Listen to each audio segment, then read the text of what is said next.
যুবকদের কিশোরদের বড় দুশ্মন হলো, বড় শত্রু হলো পিতামাতা। রাগ করেন না। আচ্ছা বলেন তো, কোন যুবক যদি দাড়ি রাখে সবচেয়ে আগে আপত্তি করে কারা? বাপ মা। কারণ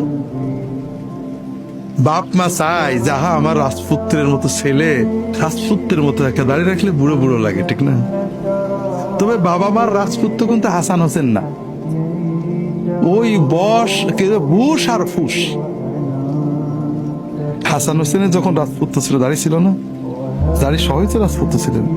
কোন মা চায় না যে আমার ছেলেটা হাসান হোসেনের মতো বা হাসান বসরির মতো বা আব্দুল ইবনে জুবাইরের মতো সেই রাজপুত্র হবে, এটা কেউ চায় না। কথা হলো দাড়ি রাখার বাধা কে? প্রথম বাধা মা। আমি নিজে অনেক মার সাথে ফোনে, যুবক ছেলে দাড়ি রাখবে স্যার, দাড়ি রাখবো, মার রাখতে না। আমি মার সাথে ফোনে কথা বলছি যে আপনার ছেলে দাড়ি রাখলে কি সমস্যা? সমস্যা খারাপ দেখা যায়, এত তো বিয়ে শাদী করে এখন দাড়ি রাখবে কেন? আল্লাহ